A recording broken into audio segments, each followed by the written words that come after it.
Ассалаумағалейкум рахматуллахи ва баракату.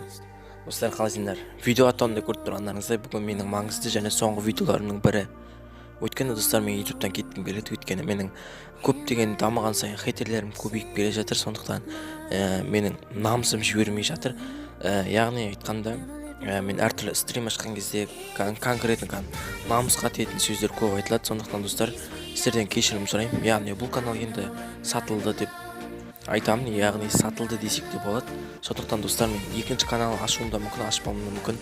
Нағыз ютубқа қайтып оралып жатсам, сіздерге бір хабарын беретін боламын. Достар, мәдени ютубтан кеттің, біз тастап сатып кеттің дегендерге сендердің қолдауларыңа көп рахмет. Бірақ та достар, мен енді әрі қарай шыдай алмаймын.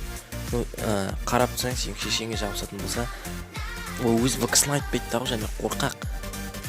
Сондықтан давайте достар, енді қай жылы кездесетінімізді білмейміз. Сіздермен болған мәди аманшылықта кездескенше деп прикол ұстап кетіп қалсам ұят болады. Яғни бұл әзіл, бірақ та достар, осылай кетіп қалғым келген, бірақ та бір балдардың және жазылушылардың арқасында мен ютубтан кететін болдым.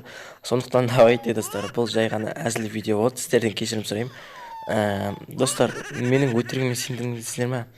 Соны айтып кетіңіздер комментарияға. Бұл жай ғана видео, өтірік айтамын, ютубтан кетпеймін.